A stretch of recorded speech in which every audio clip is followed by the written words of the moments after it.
What's going on, guys? This is the Edge DFS. We are coming to you for Christmas Showdown, football on Christmas. Vikings versus the Saints. My name is Tyson Smith. I'm joined by Ellie Hernandez. Ellie, what's going on, man? How are you? How was the holidays coming along for you today? We're recording this on the 23rd. How are you, man? I'm well, man. I'm excited. We're gonna likely get our first white Christmas ever, and it's my daughter's first Christmas where she's old enough to know what the fuck is going on. So I'm kind of excited for it. And then we got NBA back, dude. We got NBA back, and it is a great feeling. Yeah. It's a completely different DFS sport because if you fuck up, right, if you just get your shit wrong, you just go play tomorrow. Or, yeah. I mean, like today, you have a 13-game slate. If you fuck up, just go play the late slate or the super late slate, right? Yeah. They have a bunch of different slates you can fucking play. Yep. And you have the ability to just get back in the game real quick. So, anyways, I don't get too lost on that topic, but I'm having a good day so far. And I'm off tomorrow, and I'm off Christmas, obviously. And I don't usually get time off work, so it's a good day for me. More DFS for sure. Yeah, dude, NBA being back is amazing. Like, I kind of like forgot how to play for a minute, like, you know, last year, and obviously during quarantine, I got into NBA quite a bit during the bubble and everything. But it's been a while since I played like main slate, like 12 games, you know, like, and it's kind of fun. Like, I forgot how awesome it is to just wait for the news. You can, you know, listen to, you know, whatever show you like to listen to, whatever podcasts throughout the day, and get the information on the games and start building. It's really fun. And speaking of that, you know, we're our plan is to come out with some showdown content for NBA this season. So we're trying to roll that out. We have a lot of NFL stuff to do right now. So I'm assuming we're going to get to it next week, hopefully, Ellie. What's your schedule like next week? You're off until New Year's, right? School. Yeah, no, we'll be fine. We can do content. Honestly, the biggest thing that I'm trying to get a strong handle of is just the rotations, right? The first week is just trying to figure out what the fuck is going on. Hold on, man. Was that a copper cup? Are you drinking a Moscow Mule right now? Of course I am. My wife made this for me. We have family over right now. I'm stuck in the office here doing a show for football, but yeah, I'm drinking a Moscow Mule. Bro, fuck you. Like, so we just by the way, so somebody called, one of our followers or viewers called out what are the odds that they go over fuck 5 times? And, like, honestly, man, you need to put a time span on that. Like, I'm doing my best here. I promise you, I'm doing my best to have a clean mouth. It just doesn't work. When I'm talking about sports, I get excited. So, yeah. Like, I don't know how to describe certain things other than this is fucking bullshit or, fuck that guy, right? Like, I just don't know. Look, just watch what time we post this video. If it's at night, there's going to be a lot of fucks. If it's in the morning or afternoon, maybe half the fucks. But still 0 fucks given. All right, let's move on to this actual matchup here. This is Christmas. This is going to be awesome. I'm really glad there's a game on Christmas. I know there's going to be NBA on Christmas, which is always amazing. This is going to be a really good day for DFS, and this is going to be a great day for Showdown of both NBA and NFL. The Vikings have something to play for. They're visiting the Saints. The Vikings still have an outside shot at making the playoffs. It's not, you know, if the Bears, I think the Bears lose. The Bears, which, you know, they're going to lose. Maybe. We'll see. Mitch Trubisky's coming back a little bit. But the Vikings have a shot, and that's the bottom line here. So if the Vikings were out of it, this game wouldn't be nearly as appealing. But I feel like the fact that both teams have something to play for, the Saints obviously had a rough game last week against Kansas City. But look, if that was against any other team in the NFL, they probably would have pulled that game out. Drew Brees didn't look amazing, but you got to give this guy a little bit of time to come back and, you know, get things figured out. I think he still has something left in him. Anyways, I guess my point here is this is going to be a good game. Feels like it's going to be exciting. You got NFC rivals here. We have a rematch of the playoffs last season where Saints got knocked out. That was last season, right? Was that Kyle Rudolph touchdown that got him out? Yeah, that was last season. It's all I'm blending gonna together. be honest, man. COVID's fucked up my whole understanding of time I at know. this point. I Like, know. and then the NBA bubble. If the NBA bubble didn't happen, I think I'd have a better understanding of where we are. I know. But I don't remember. I just don't. I can't believe it's already Christmas at this point. We're already going into Yeah. 2021. All right, so let's look at these. Let's look at the numbers here. You got Minnesota obviously visiting New Orleans. Minnesota's 6-8. New Orleans is 10-4. They're right behind Green Bay for that. They're fighting for that number 1 seed, but they're also fighting for their division. The Buccaneers are 1 game behind them.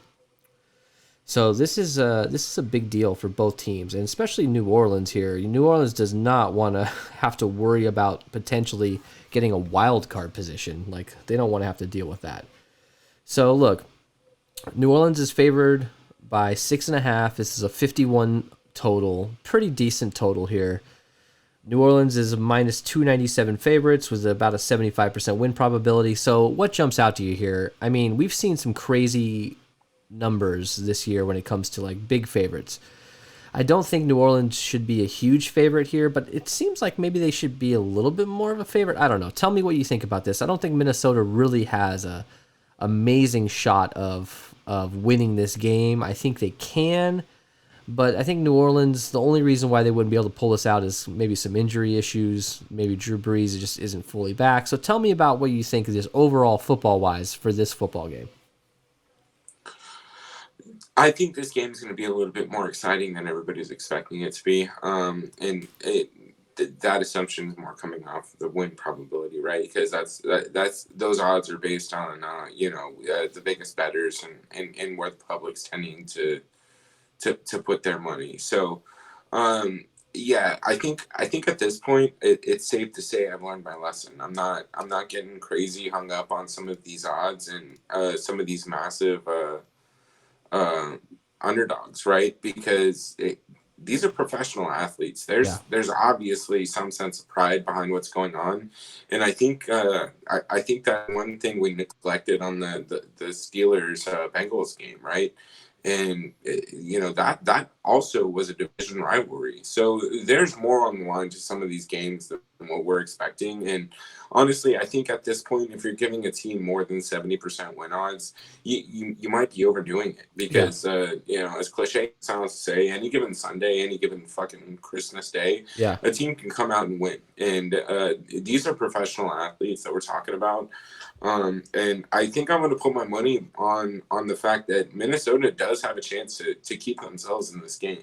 They're not going to rely on Kirk Cousins, but I think if they have to, they have enough talent at the wide receiver position to get it done. Yeah. But I'm curious to see how this New Orleans Saints is going to hold up against Dalvin Cook. Dalvin Cook obviously is. I mean, we're talking about damn near Adrian Peterson type status coming out into the NFL, right? We haven't seen a running back like him in a while. Yeah. He's dominating in all facets of the running back game. Yeah. Right. So I mean, if he stays healthy, and that's always been his thing, he's been healthy this season, and I'm sure we're going to get into a big breakdown on him, but he's pretty much unstoppable. So I think he gives the Vikings an edge to be able to stay in this game. And then obviously on the edges, you have Justin Jefferson and Adam Thielen. So, I think this game is going to stay a little bit more competitive than what people are seeing. And if the public is so high on New Orleans, that might give us some unique opportunities to run 4-2s and 3-3s, and not have to get too crazy to be different. So I'm actually kind of excited for the slate, to be honest. Yeah, I really am too. I like Minnesota. I think that especially on a showdown slate, the upside of this team is very high. The fact that they're 6-8 just blows my fucking mind, because the names you mentioned, Thielen, Jefferson, how is this even possible? And look, Cousins obviously is up and down. I still don't know if there's a verdict out on him. Is he a bust? I mean, is he worth the contract? I mean, do we know yet? I mean, he won a playoff game last year.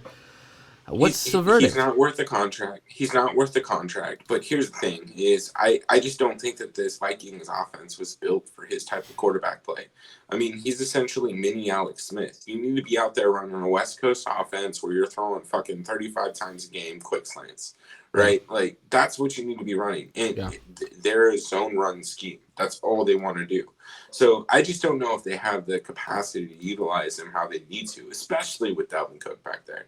But that's a full analysis video that we can do sometime. All right, so let's look at injuries here. This is sort of a big deal. I think obviously Michael Thomas is out. We know that. Traquan Smith is questionable with an ankle. So that is actually a really big deal in my opinion because this slate is going to be so fucking hard to build. Everyone's so high priced. There's not a lot of value out there. You're throwing darts anywhere under, you're going to have to find a lot of exposure on players under 4,000. So Traquan Smith playing could obviously Traquan Smith is 6,400, so like we might not be able to afford him. I think he's an okay play. We'll get into that in a minute. But if he's out, that's where things really open up and allow us to actually kind of find our better builds than we can without him. Marquez Callaway is doubtful. Other side of the ball, Minnesota Vikings. Alexander Madison is questionable with a concussion. He's in concussion protocol, so hopefully we get him back because I think that'll spread the ownership out a little bit more. Obviously he's the spell back to Dalvin Cook, but we've seen Madison step up and have some above average performances as a backup, and he's at $2,000. So there's some news here we really need to pay attention to. And Kyle Rudolph, ironically enough, Rudolph is questionable on Christmas. Hopefully he plays. The announcers will have some fun with that. What channel is this game on? Is this a fucking Troy Aikman game? This feels like a Troy Aikman Joe Buck game. I don't know. We'll dive into that in a minute. I guess. I have no idea. This feels like Concussion Boy. It feels like it. Anyway, so look, Kyle Rudolph is questionable. Let's see, where is he? Oh, I have him. Okay, so he's questionable. He's at 2,400. So that makes Irv Smith an even better play if Rudolph is out, and if Rudolph plays, I think it obviously spreads ownership out even more. So what jumps out to you here, man? What do we need to pay attention to? Is Traquan Smith being out that big of a deal? Oh, for me it is. I hope he plays. I think people are going to be high on Traquan Smith, but he's burned me too many times, and I don't think I'm going to get exposure to him. So if he plays, it's going to help me get some of these other guys that I'm more interested in playing at a much lower ownership. The other important one, obviously, like you said, was Kyle Rudolph. At 2,400, I mean that's kind of fucking dumb. I don't think he should be priced like that, right? He should probably be 4,500, even with a Q tag next to his name. But if he doesn't play, I like Irv Smith. But if he does play, Kyle Rudolph at 2,400, even with a limit on his snaps, is a very interesting play to me. So yeah. I'll be keeping an eye on those injuries pretty closely because, really the reasons I just said. So yeah. I like Kyle Rudolph at 2,400, though. That's interesting. You're really going to need a guy under 4K, maybe 2. Mm-hmm. The building is not easy. And we'll get into our favorite captain of the night, our Crown the Ras segment. We'll obviously get into our fate of the night, and then we'll build a lineup together to kind of feel everything out. Not saying you should just blindly enter our lineups, but just look at what we're doing and feel out like where the builds can go from there. And obviously, if you guys wouldn't mind throwing us a like, we really appreciate it. We've been getting like a lot more views than usual, so thank you guys so much. I think we're about 30 or 40 videos in at this point. We're a pretty new channel, so thank you guys for all your support. We really appreciate it. Helps us to get out more content, more videos, and we really appreciate it. So let's just get right into it, bro. Let's just get right into the breakdown. What do you think? Let's do it. Break it down. All right. So the pricing for quarterbacks here is pretty interesting. We've got Drew Brees. He's at 10. Oh, can you guys see that shit? Hang on. Let's see. Sorry, guys. So Drew Brees is at 10.2K, only $600 more than Kirk Cousins. Now look, Kirk Cousins is 9,600. I think these guys are both great plays. But Ellie, just talk to me. We all saw what happened with Drew Brees last week. He was not impressive. It took him a long time. I think in the first half, what did he have? Like he was 0 for 7 or just something to that effect. He was not good in this game. Now look, he's a professional. He can come back. He had 11 broken ribs, something insane like that. Obviously, he's probably still hurting quite a bit. So is Drew Brees washed? Like we call Tom Brady noodle arm, and he can still throw the ball. Drew Brees, what are we calling him? I mean, the dude cannot throw the ball like more than 17 yards, like legit. Bro, he's noodle too. I mean, noodle squared. But yeah, noodle squared. But here's the thing: is Sean Payton knows that as well as we do, right? Drew Brees, his offense has never been about throwing the ball down the field. It's always been about quick short throws, right? And that's been the case since he was in San Diego. So yes, he is a noodle arm. I do think he's washed, but I still think Drew Brees washed is better than a lot of quarterbacks on their best day. He is still a top 10 quarterback in the NFL, and he has a champion mindset, right? So he's going to go out there and get the job done. I mean, look at the fantasy points. You have 6 points or 7 points against San Francisco. Other than that, literally every other performance is going to be in the showdown optimal. Yeah. I'm pretty sure that San Francisco game, that was the one he got injured to. I'm pretty sure. I mean, look, he sucked ass last week for the most part, at least for the first half. He still got there. He still got 3 touchdowns. He still got 230 yards. Right. His completion percentage, that doesn't matter when it comes to fantasy scoring. We're not judging that. It's all about the end product. And at 20 fantasy points in a showdown slate, unless this game has like 19 rushing touchdowns, he's going to be in the optimal. Bro, he has 3 rushing touchdowns. So, I mean, if the game does get that crazy, you know, I do expect him to get 1 or 2. So, I mean, look, fucking Steve Finley the other night had a rushing touchdown. So, it's fucking 2001 Diamondbacks? I know. It's Ryan Finley. Steve Finley was the center fielder for the Diamondbacks in 2001. All right, so just to our followers, obviously we're deep in the Arizona sports, so I'm commenting that so you know we're not fucking idiots. We're not grotesque idiots. Or you could have went Ryan Lindley. You could have done the Ryan Lindley. Yeah. I mean, God damn it, we could just go for hours on fucking random names. Yes. But and see, I think I went over 5 in that one sentence. But anyways, back to the point, right? I don't know. I don't know if you can win this slate without both quarterbacks. Kirk Cousins, I think, is a little less viable in my opinion. But again, I don't know. I don't know.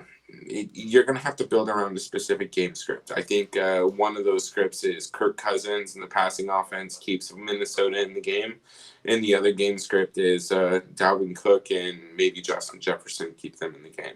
You're not going to be able to play all 3 of those guys in the same lineup. So, you know, I think you got to build around. You're really going to have to build around game script today. Yeah.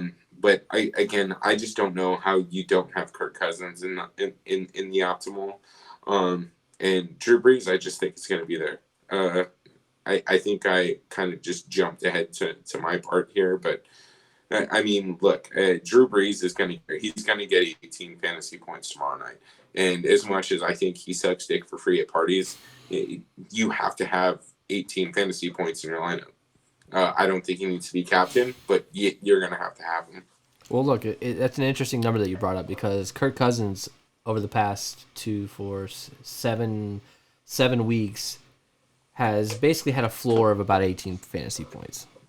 And but then he has to be then you have to play him. Like, I mean, that's what I'm trying to say is, look, we're gonna have to make a really tough decision here because we can't play everybody, and the pricing is very tough on this slate. You're gonna have to make a firm decision. Out of all the top players out of Dalvin Cook, Kamara, and the 2 quarterbacks. You can't play all 4 of them. It's not fucking possible. So who do you leave out of your lineup? So, to me, I'm more likely to lean maybe towards Drew Brees because his ownership is going to come in much higher than Kirk Cousins. And I think that Kirk Cousins has only slightly less of a probability of actually hitting the same fantasy point outcome as Drew Brees in this game. That's just my opinion on it. So I would rather just go with the guy who's less owned and $600 cheaper. Doesn't mean I'm going to uncheck Drew Brees on my lineups. Depends on the roster construction for that lineup. If I have 2 or 3 pass catchers from New Orleans, I'm not fading Drew Brees in that lineup. You know what I mean? So we're gonna have to make tough decisions here. That's the bottom line. So anything else to add to this? I mean, this is gonna be tough. This is gonna be this whole slate is gonna be tough. All right, so let's move over to running backs here for the Vikings. So this will be interesting. Obviously, we're waiting on some injury news here. That's why I have a lot of these other guys still selected. We've got Dalvin Cook at $12K flat. That's a high price for him. Don't get me wrong, but he absolutely deserves it. You're talking about a guy just like Kamara and just like Devontae Adams, just like Aaron Jones. A lot of these other players in the NFL where on a showdown slate specifically, if you don't have them in your lineup, you literally cannot even cash. There are certain instances where Dalvin Cook goes off for 3 touchdowns, and if you don't have him in that particular lineup, that lineup is literally dead. Doesn't matter who else you have. So Dalvin Cook at $12K is a great option. Obviously, there's not a hot take here. Alexander Mattison, who's injured at $2K, I like if he can play. I think sprinkling him in right around the field or above is a good option. Amir Abdullah at 200 and Mike Boone at 200. These are guys to consider if Alexander Mattison is out. I feel like Abdullah, he had a good game against his old team, right? Didn't he? He had a touchdown against Detroit. So look, the guy just doesn't have a very high ceiling, and I wouldn't consider playing him in more than a couple lineups. But we'd be really leaving things out here if we didn't mention these guys at $200, especially on this slate, because you're going to need the value. So, Ellie, how are you handling Dalvin Cook? If Alexander Mattison plays, are you going to get some? If he's out, where are you going? Are you just going heavier on Cook? Alexander Mattison doesn't do anything to my Cook exposure. Cook is... I mean, he's just such a core piece of what I want to do that I will strategically build with him and I will strategically build without him, right? If I'm building a lineup that doesn't have him in there, I'm specifically trying to capture certain players. I mean, we can look at that fantasy output. I mean, over the past 5 weeks, 22 is a more realistic floor, right? Yeah. 20 that week that he had 11, it clearly looks like a season long outlier game. Yeah. So it's very unlikely that he's going to hit that. But his season ceiling is at 51, but he has another game at 42 and 31, right? So that's not even an unrealistic ceiling. So yeah, I think the upside on him far outweighs the potential that he falls under 20 fantasy points. There's a good chance he gets 25 carries, 130 yards, and 2 touchdowns tomorrow night. And I get that the Saints defense is something else, but the Saints defense also had to play Kansas City last week. Yeah. Right? So you had to play one of the most prolific offenses, an offense that can score at any time. And now you have to go against, I mean, him and Derrick Henry are clearly the best running backs in the NFL. Yeah. Just absolutely unstoppable. It doesn't matter who's up in front of them. Yeah. So, again, like, I mean, I feel like I'm just wasting everyone's time talking about this. But if I have to choose, let's put it this way. If I have to choose in my lineups between Dalvin Cook and Alvin Kamara, it's Cook, and it's really not even that close for me. Just because of the amount of volume he gets. And I don't give a shit if he gets 1 target a game. He has the potential to take that to the house. He is a very fast back. He's very big and he's very physical. Bro, he's the second coming of Adrian Peterson. Bro, I just don't know what else to say. Last week he got 5 targets, 5 receptions. Week 13 he had 9 targets, 6 receptions. In addition to his 32 fucking carries. Like, the guy touches the ball every fucking play almost. So, bro, yeah, I mean, they're essentially running fucking Wildcat with Ronnie Brown, right? Back in the day when he had that game of 3 touchdowns. The only reason I remember that is because I beat you in a head-to-head matchup, and I picked up Kevin Curtis off the bench from Philly, and that was the game that he had like 4 receptions for 280 yards and 4 touchdowns. You had Ronnie Brown. You had fucking Ronnie Brown. Anyways, I don't. Does anybody remember that? Fucking comment on this shit and tell me if you remember that. That might be too obscure for anybody to know. The day that Ronnie Brown had 3 touchdowns and Kevin Curtis had 4. Anyways, 2007. I don't know. Yeah, dude, I don't even know. But Dalvin Cook, he might be the best player on the slate. Like, I get that he's 12K, but what the fuck are you gonna do if he scores? Or if he scores 2 touchdowns and rushes for 150 yards, any lineup that doesn't have him is immediately dead. So look, we all know, if you've watched this show before, we try to be a little bit, sometimes we're chalky at captain, but a lot of times we would rather, play one middle to lower owned guy with a relatively middle high probability of actually having a good game, instead of that 20 to 30% owned captain where you have to punt on 2 positions in the flex or even more. How do you avoid playing Cook or Kamara at cap? I mean, are you going to get any Cook at captain at 12K? Like, how do you build a lineup like that? Well, but see, that's the difference, right? I mean, so there are guys like Latavius Murray and Jared Cook on the slate who do have the upside to get you enough points at captains that you're not entirely fucked. Yeah. But you might be the only person that has Alvin Kamara and Dalvin Cook and Drew Brees and Justin Jefferson, for example, by doing that. Exactly. So, I mean, the raw points overall might be enough to get you there. And the difference is you're a little bit more different in one spot as opposed to, running, and I'm going to make a basketball reference here, running LBJ or Anthony Davis in the captain spot, and then trying to jam in all these other pieces, right? Yeah. There's only a handful of builds that you can get by doing that. So I think it opens up a little bit more opportunity to jam in those high priced players, but again, it's risky. But you're only trying to get one guy to hit as opposed to 6 or three randos to fucking hit. Yeah. You only need Jared Cook to score 2 touchdowns or get 100 yards. And then the rest of your, good players that should hit, as long as they don't bust, then you'll be fine. And right, so look, but if I lose because Dalvin Cook didn't get there, then I fucking lose. I'm cool with that. Exactly. I totally agree. So every slate is different. In this particular slate, just by hand building a few lineups, by crunching out a few hundred on Fantasy Cruncher, I immediately realize this is one of those slates where you gotta just pay down for the captain. That's just my opinion. If you choose to go with a higher priced, higher owned captain, you're not going to be very happy with your builds. At least I won't. So let's move over to the other side of the ball. Let's move. Actually, you know what? We got to go back. We missed out on something really important here. So how can we not talk about? Look, if Drew Brees is clearly the starter. We know that. I'm not saying there's a controversy here, but what I am saying is, how can we not talk about Taysom Hill at 6K?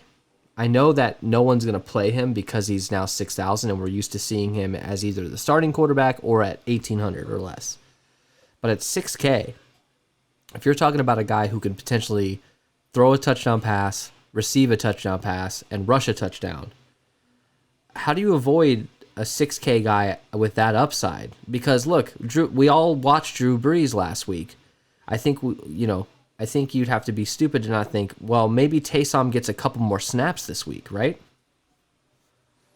So, full disclosure, in one of my season-long leagues in ESPN, I had him at tight end, and they removed his tight end eligibility, but you didn't have to take him out of the spot unless you were adjusting your roster. So for 3 weeks, I literally had to decide whether or not I wanted to take the 0 from Julio Jones and play like fucking some bullshit tight end, or just run Taysom Hill at tight end and take the 0 from Julio. So I've been doing that, and I'm on a 2-game win streak. Nice. Yeah, so I won 2 out of the 3 just because I was getting like 40 fucking points from my tight end position to Taysom Hill. That's crazy. But anyways, look, at 6K, I definitely think he's worth taking a couple stabs on. There's a good chance he's going to end up with a touchdown. And here's the thing is, on holiday slates, Taysom Hill's the guy, right? What did you do last Thanksgiving? The one slate that I didn't play him in like 13 years. Yeah. He fucking scored 6 touchdowns and threw for 468 yards. And obviously that's not the case, but he was in the optimal that day in both the Thanksgiving like main slate and showdown. So I'm gonna fucking play him. This is a homer move. This is just something that I'm gonna do. But just like fucking Big T would say, right? It's Taysom season, right? Yeah. I'm gonna get a couple lineups with him. Fuck it. Well, look, it feels like the second that Taysom is forgotten about and he's written off and he's too expensive to play, that's when he goes off. Obviously, bro, he has no pressure. Like what the fuck do you want from him? Like, obviously, he just needs to go out there and not turn it over, but he's probably going to score. Obviously, as a starting quarterback, that's not, obviously everyone wanted to play him. But what I'm trying to say here is his ownership's going to be super low. Right. And that's where you want to play Taysom Hill, when his ownership's low. So just consider that. I'm not going to fucking jam him into 50% of my lineups, but I'm going to spread him out and pop him in a few. All right, so let's look at the other side of the ball here. For New Orleans, their running back situation. Alvin Kamara is 11.4K. He's $600 cheaper than Dalvin Cook. I think they should be right around the same price. I actually think this is probably pretty good pricing, but you're trying to fit both of these guys in the same lineup. It's going to be very difficult. You got Latavius Murray at 4,800. He's a little bit higher priced than we like to see him. I like to see him in the 3s or lower. But look, Latavius Murray had a touchdown last week. He's had a couple of good output games, and at that price, you just got to consider him. I don't think he has as much usage as we would like. But look, he's got a 28-point fantasy game there. He's got a 10-point game last week. That touchdown got him there. Obviously, if he didn't have that touchdown, it would have been another red output. So look, he's kind of all over the place, but he has that ceiling of 20+ or more. And he has the middle range of around 10 fantasy points. And that could still get you there. So at that price tag, I think if Alexander Mattison does not play, Latavius Murray's ownership will be a little bit higher. But I think the price is so different, I don't think it's going to really matter too much. I think Latavius Murray, his ownership will be slightly inflated just because of the fact he got that touchdown. So anyways, how do you handle Alvin Kamara, Latavius Murray? Can you get Kamara in the captain, or is this the same exact issue with Dalvin Cook? Kamara at captain is a little interesting to me, just because, and this is pure speculation here. I'm curious as to what his ownership is going to be. His rushing attempts haven't really exceeded. I mean, what? He's mostly looking at about 11 per game. Yeah, like 15 max almost. Like he's splitting the carries way. Dalvin Cook is getting the ball way more. He's getting way more opportunity. I understand that he's getting a shitload of targets, and he's another one of those guys, like, he doesn't need many opportunities to turn it into a shitload of fucking production. He's an incredible athlete, and he's just an all-around great running back. Like, I would like him closer to like a fast Marshall Faulk, right? He has the ability to get involved in different parts of the game and make a difference on limited touches. So he's absolutely a great play.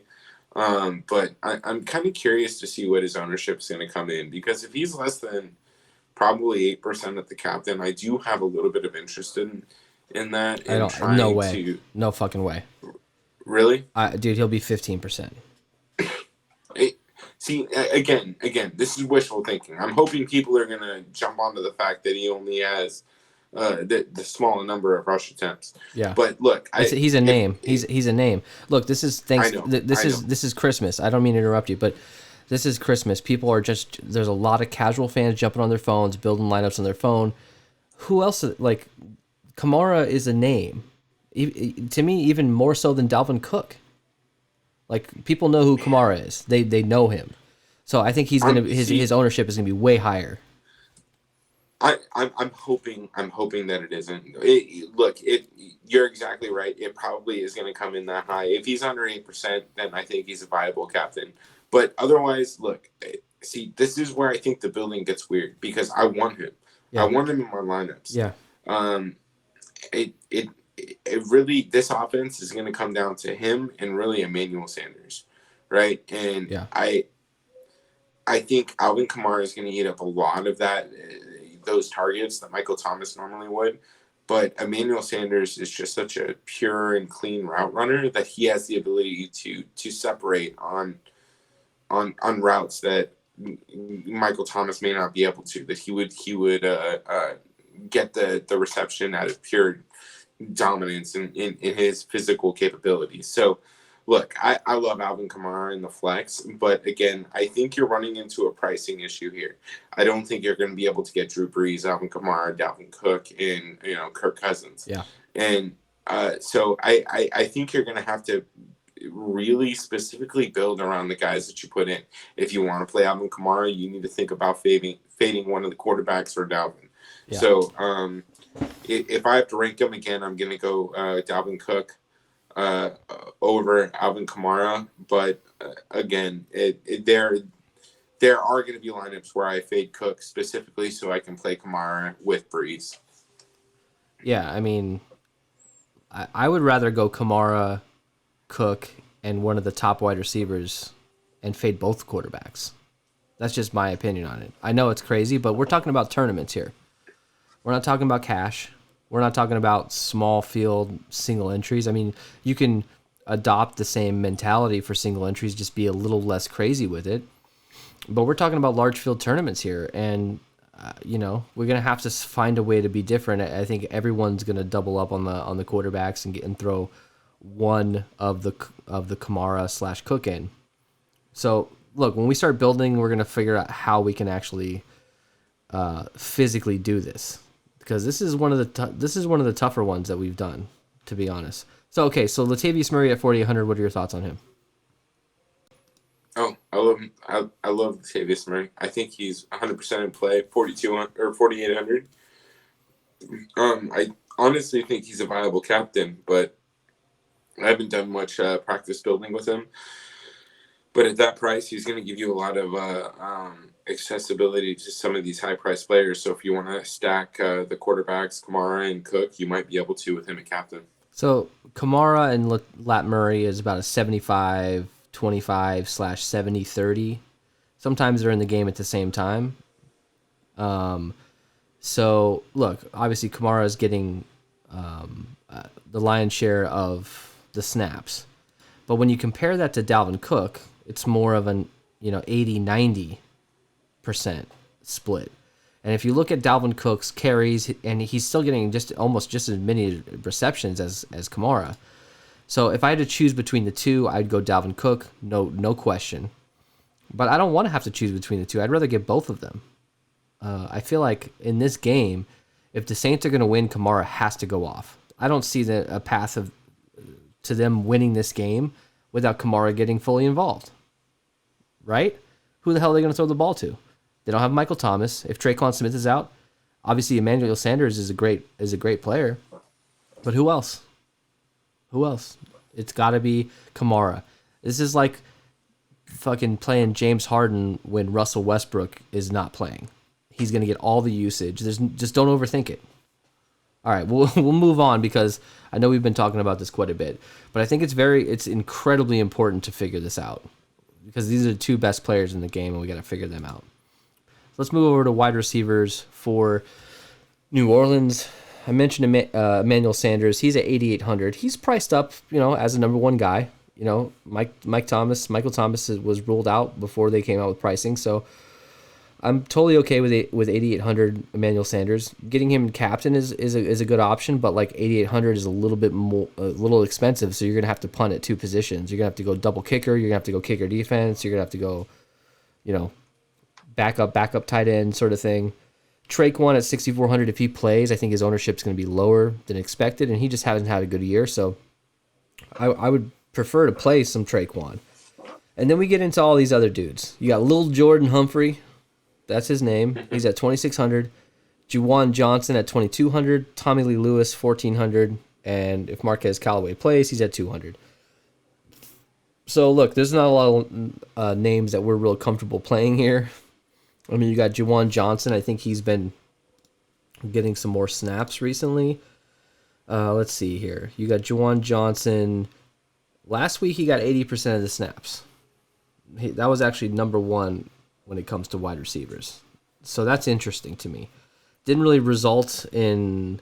Let's look at his targets here. So his target share was around 12% of the team's targets, which is, I think second or third from the wide receivers. Anyways, the point is we're going to have to really figure out who's going to stick out if Traquan doesn't play.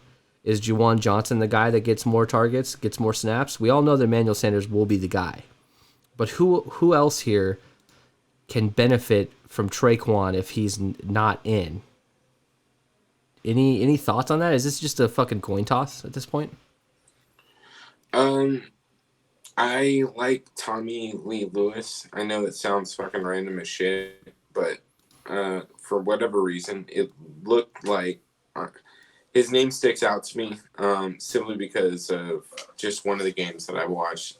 Something must have been happening where he looked like he was running a clean route. I'm pretty sure he was the guy who got fucking annihilated on the pass interference call in 2018.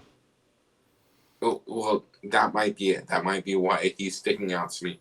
But either way, at 1,400, I mean, you're going to be distributing a bunch of fucking targets between these three guys. I really don't know who the fuck Little Jordan Humphrey is. I don't know if he's actually going to get involved.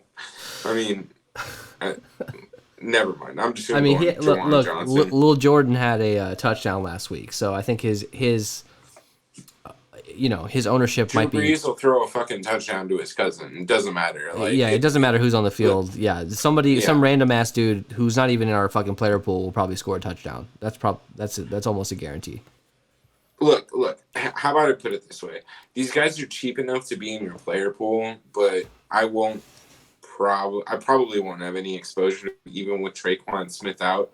I think that just gives me more reason to play Alvin Kamara or to play Jared Cook or even like Adam Troutman, right? Like Josh Hill. I'd rather go to one of the tight ends where I know that Drew Brees has seen them like in person before. I don't fucking know if Drew Brees knows who these people are on his team either. So like, I mean, there was a fucking sideline interaction with Drew Brees and Jared Cook. I don't know if you caught it, but no, I didn't. Jared Cook looked clearly frustrated that he wasn't getting more targets, and Drew Brees looked at him and he looked like he was trying to console him. I expect Jared Cook to get a little bit more volume in this particular game. Yeah. Jared Cook looks like he wants to go out there and fucking ball out. Yeah. Dude's a man's man. Like, I don't know if there's anybody on Minnesota. Minnesota's defense sucks dick. Like, I don't know if they have anybody out there that's going to be able to stop a fucking physical Jared Cook when he's on fire,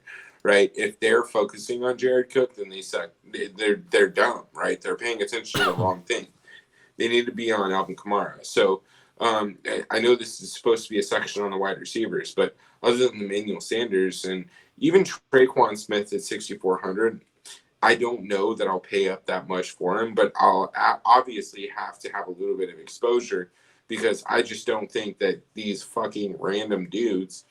I mean, Tommy Lee Jones at 1,400 is still one of the better plays, but I don't know. Like, I don't rough. fucking know. This is gonna be one of those situations where you're probably gonna have to set some rules here. I would consider Traquan and Emmanuel Sanders in the same lineup. I think that's okay. I'm not going to avoid it. It's probably not going to pop up. But if Traquan's out, I will not have Emmanuel and more than one of these other random guys, and potentially maybe just Emmanuel Sanders, because I like Jared Cook more than any of these guys. Obviously, the price is way different, but what I'm trying to say is I'd rather just target Jared Cook and figure out there, because we're gonna run out of spots here. We've got one or two of the quarterbacks, we got both starting running backs, and we haven't even gotten to the wide receivers for Minnesota. We're gonna want one of them. So who else can we play? We're probably only gonna have one or two guys that we can really rotate out consistently. So let's go ahead and move over to that side of the ball here. Minnesota has one of the best receiving cores we've seen in a while. Duos, you got the rookie Justin Jefferson, who's absolutely crushing it. Never would I have thought that Adam Thielen would be playing second fiddle to a rookie, to anybody really. Adam Thielen's at 8,600, Justin Jefferson's at 9,200. You've got Don Beebe Jr. at 1,800, and BC Johnson at 400. So I don't think one way you could be unique is by getting Jefferson, Thielen, and Cousins in the same lineup, and you're going to have to fade the Saints. You could really be unique that way. Don't know if I would want to do that, because that means you're fading Cook too. So look, how do you get a proper amount of exposure on Justin Jefferson and Adam Thielen when we have these other guys priced up in the 12K, 11K range? I think you have to go back to a decently or moderately priced captain. Yeah, exactly. I'm not comfortable fading all of these guys, and honestly, look at this. Look at these numbers. This is Justin Jefferson. Justin Jefferson. How the fuck are you not going to play this guy? Justin Jefferson's a fucking beast. He is rookie of the year. Yeah. Yeah, I mean, look, I don't know. Look, so here's my analysis in the wide receiver core for the Vikings. Literally X out everybody in this pool other than Justin Jefferson and Adam Thielen. And if you have the ability to set rules and whatever player pool you're using, set a rule so that a minimum of one of these guys is in each of your lineups. I don't want to get too far ahead of myself, but just know that my initial thoughts on this slate are probably going to change by the time we get to lock. And you'll see that coming up in our captain and fade of the night. But, I mean, again, see, this is why this is such a tough slate to build for. Is I want all these guys. I want Kamara. Yeah. I want fucking... Honestly, I kind of go back to your thought about fading both the quarterbacks. It's almost better off just doing that so you can get these fucking guys in there. For tournaments... that might be a viable idea. For tournaments, fading the quarterbacks. Because I feel like in this game, the higher ceilings lie within the position players. You're talking about 40-point ceilings for almost every one of these guys. I don't see Drew Brees coming out and throwing for 5 touchdowns and rushing for 2 touchdowns. I just don't see it. I don't see Cousins throwing for 5 touchdowns in this game. It's very possible it could happen. I want to get Cousins. I want to get some Drew Brees. But for tournaments, fading both quarterbacks and going with a onslaught of skill position players with a middle to low price captain, that might be the formula here. That's just my thought on it. Because look, Justin Jefferson, Thielen, you got 2 guys there. I could probably fade Manny Sanders, but still, Manny Sanders as the number 1 wide receiver on a pass-heavy team, that's 3 guys that I would be scared to fade. And then you got Cook, and then you got Kamara. That's 5 guys in these positions that I want to get in above the field. And you can't do that with both quarterbacks. It's just something to think about. It's a ballsy move to fade both quarterbacks in your lineups, but we've seen it before, at least where one quarterback doesn't make it. Maybe both. All right, so let's move over to tight end here. We've got Irv Smith Jr. for Minnesota at 5,200, Tyler Conklin at 3,000, and Kyle the Rudolph, the Red-Nosed Reindeer, at 2,400. He is questionable, like I said. So if he plays, he's the cheapest tight end on the slate, and he has that touchdown upside. And most likely, if he plays, he's going to be the starter, right? He's going to be the guy getting the most targets. So how do you avoid Rudolph if he is active? And if he's not, do you have interest at Irv Smith at 5,200? Yeah, I do have interest in Irv Smith. If Kyle Rudolph is out, if Kyle Rudolph plays, I love Kyle Rudolph. I'll only play him. Yeah. But you know, I don't want to play both of them. In a lineup together, and I'm not high on Irv Smith if Kyle Rudolph is in. Yeah. I just think it's gonna split up the amount of opportunities that he has to get the ball. Tyler Conklin is out of my player pool entirely. I just don't give a fuck about him, which means he's probably going to score 2 touchdowns. But he did have a touchdown last week, so if Rudolph is out, that might inflate his ownership a little bit, just because of recency bias. Yeah, man, and I get it. I do. There's a good chance he's going to get targets, but if I got to rely on somebody trying to catch the ball, I'm going to figure out a way that I need to get to Justin Jefferson or Adam Thielen on this team. Yeah. I'm just not high on a guy like this. I mean, this is one of those few situations where I might kind of pivot to a kicker, not the Vikings kicker. Obviously, that's a fucking terrible idea. The Vikings kickers are worse than the Browns kickers, or I'm sorry, the Bears kickers. So, I'm not big. I'm just hoping Kyle Rudolph plays so he can kind of be my jam in value. So let's look at week 13 when Kyle Rudolph last played. Of course, Irv Smith, looks like Irv Smith was out. Actually, let me check that. Yeah, so Irv Smith was out that game. So it's going to be tough to figure out recently how Irv Smith and Rudolph played together because they've kind of rotated being out.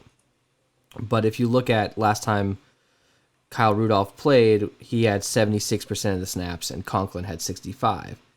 And then Irv Smith last week had 88% of the snaps. Conklin had 66%. So it looks like Conklin is getting 60% of the snaps every single game.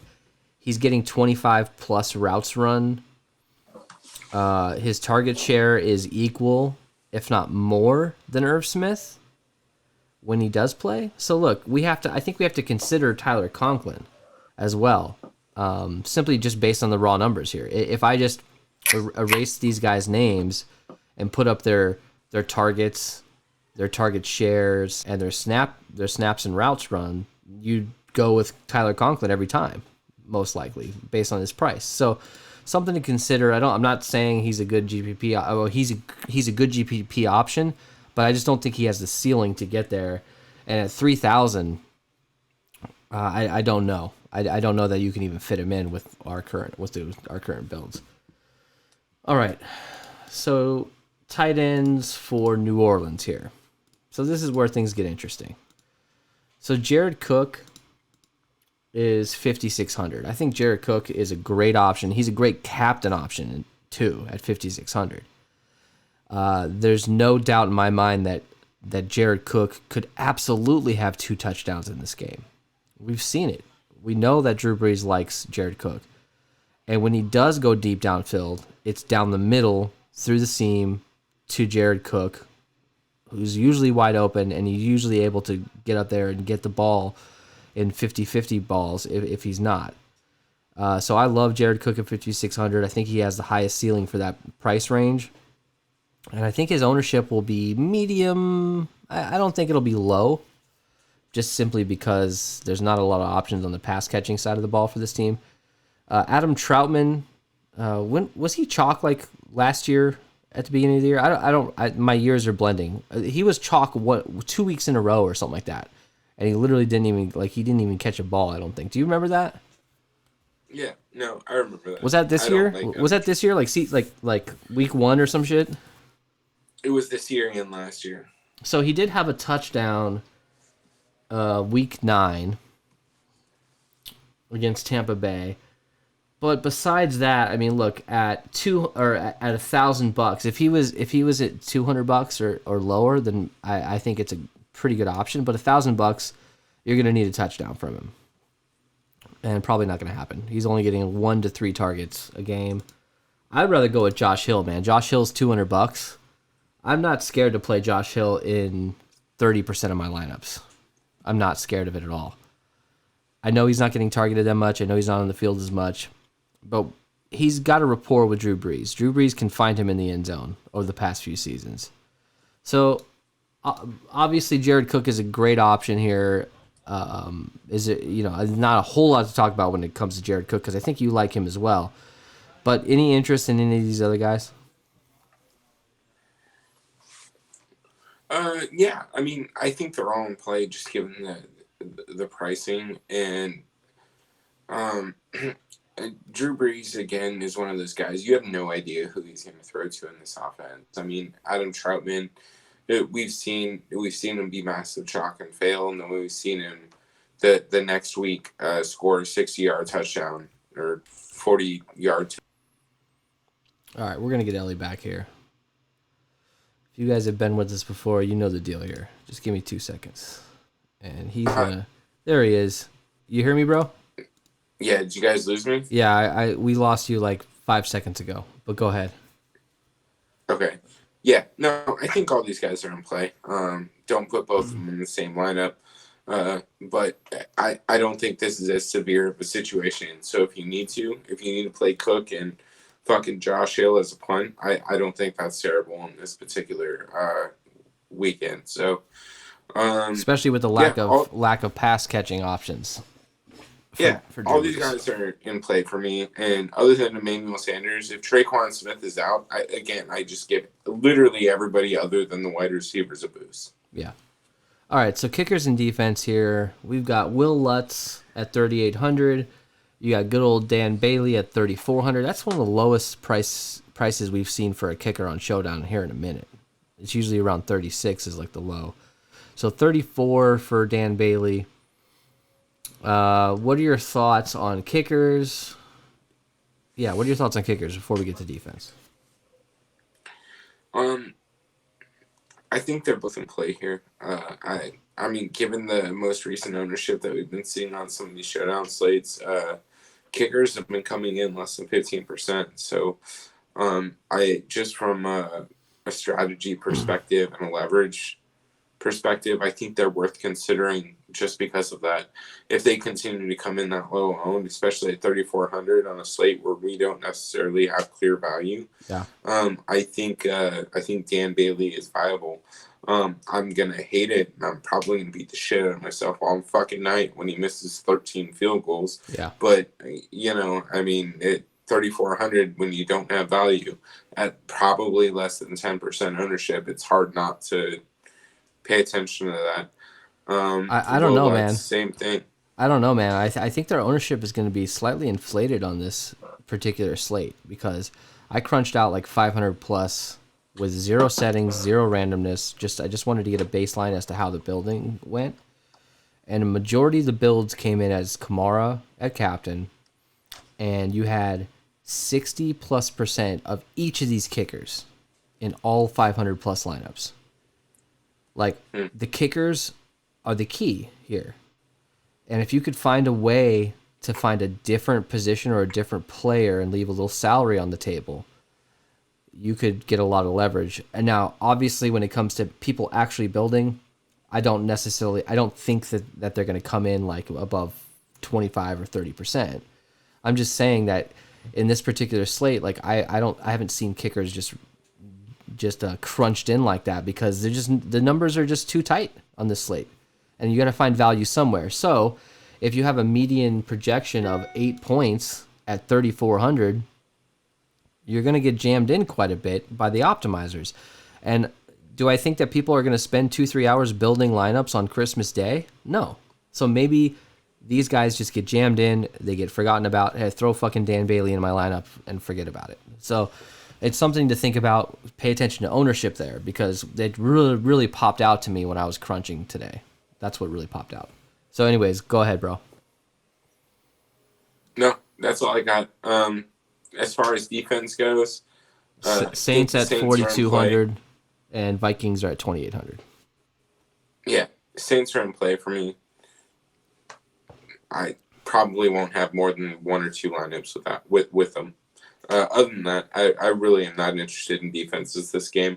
This game's probably going to be closer to, 52 point total. So I'm not interested in defense. I agree. I think if anything, the Saints at 4,200 is a decent option because they're going to be super low owned to me. Yeah. All right. So let's move over to our fade of the night here. What's your name? Tony! Fuck you, Tony! All right, who we telling to fuck off here, Ellie? Tell me about your pick. Yeah. So I didn't want to get too deep into it on the wide receivers. Adam Thielen is probably going to be my guy right now. Given his price tag, this is purely speculative.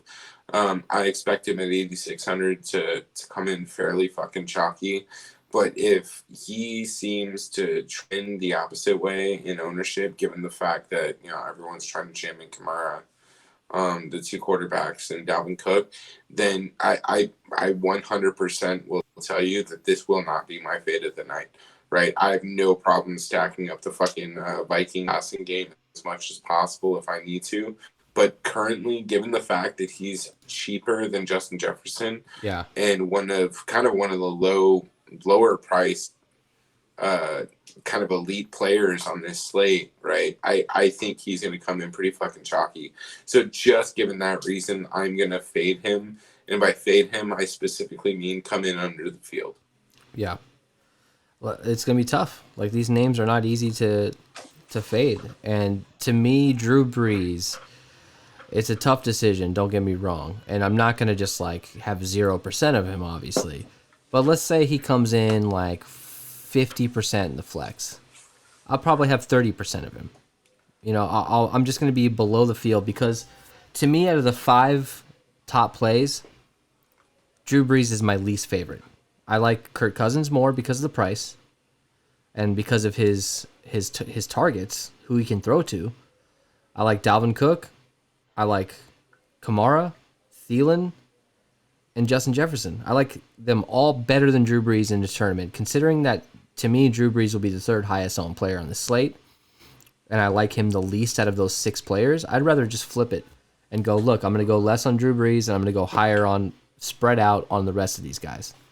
So there's my explanation behind that. So when you're seeing this and you say, oh, why the fuck would these guys fade Drew Brees and Adam Thielen? Well, look, we got to fade somebody. We can't play everybody. And like Ellie said, Adam Thielen probably won't be his fade, depending on when the ownership comes out and what kind of news we have. So hit us up in our Discord. Hit us up on Twitter. We can share this information with you guys if you have any questions.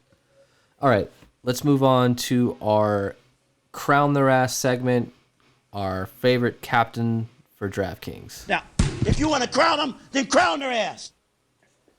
So Ellie, Emmanuel Sanders, tell me about it. Yeah, man, this is entirely a contrarian play at a middling price, right? Emmanuel Sanders is not likely to get there. We've seen that pretty consistently since he's been on the Saints.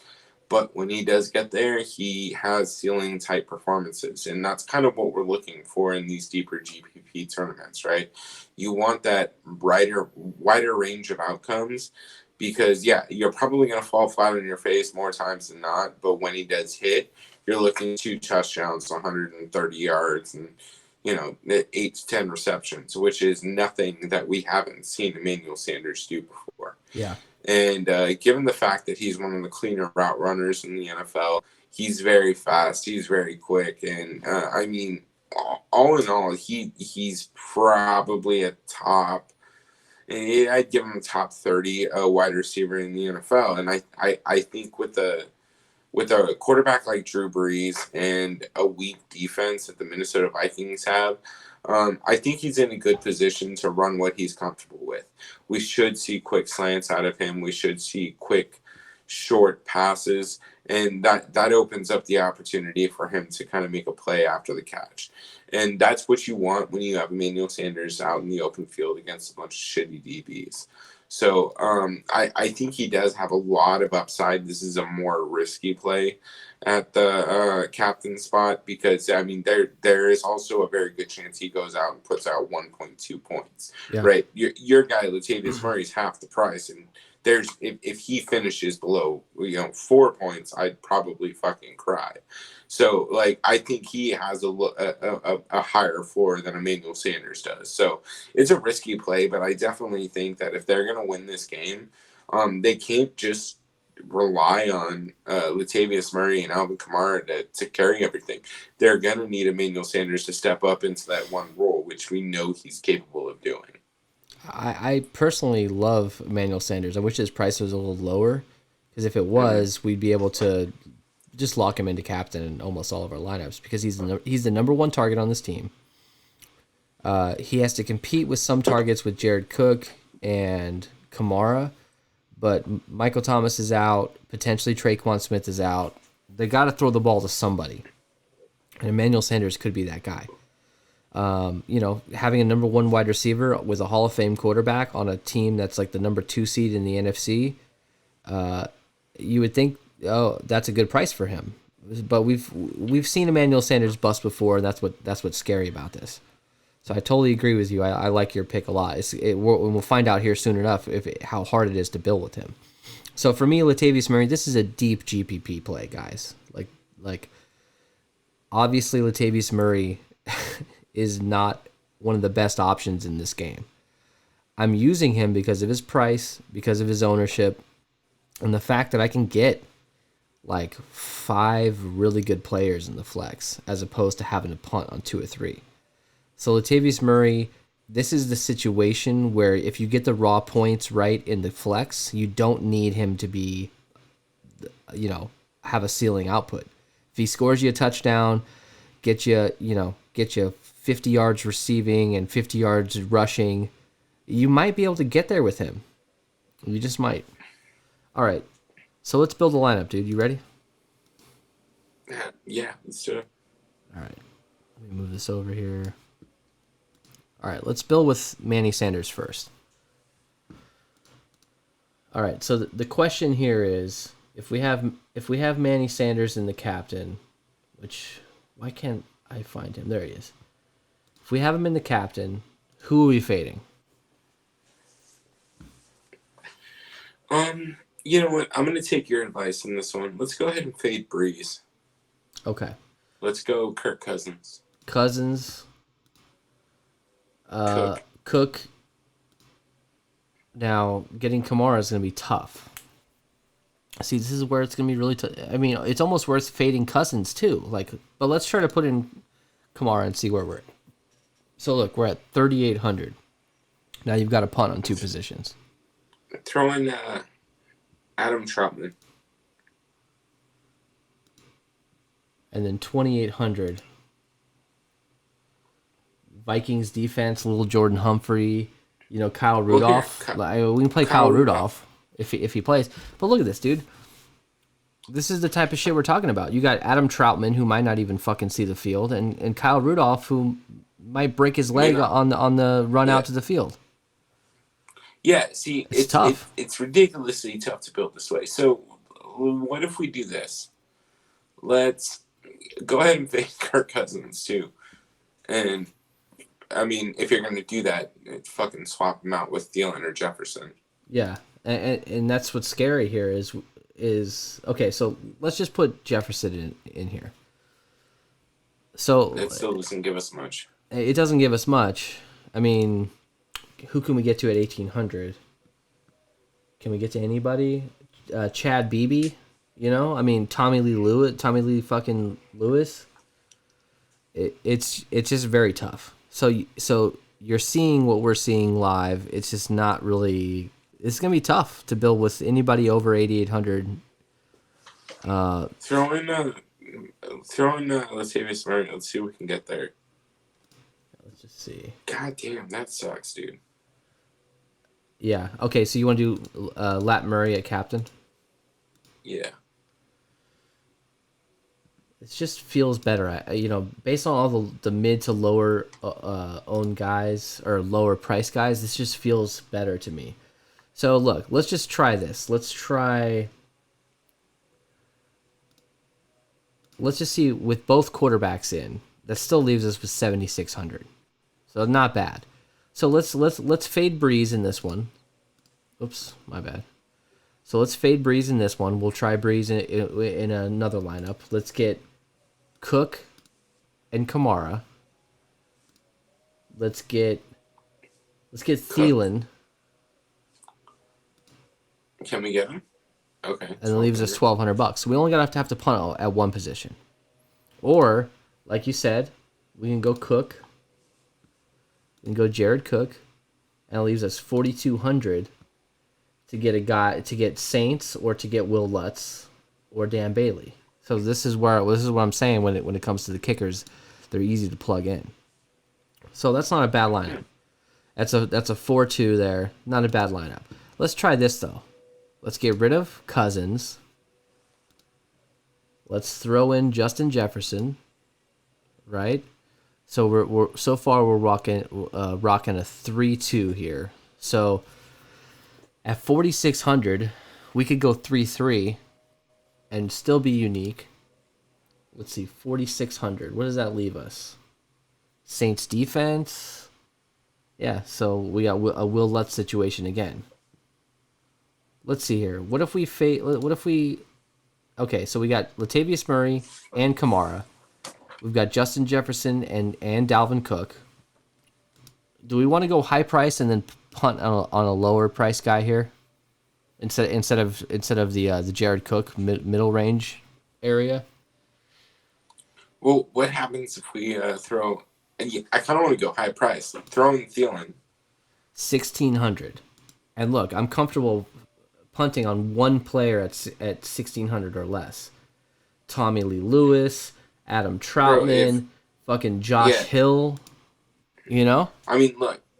Honestly, Olabisi Johnson isn't terrible in this lineup either. So, look. That's scary though, because then you're dealing with Jefferson, Thielen, and Johnson without the quarterbacks. That's a little scary. You know what I mean? Yeah, 100%.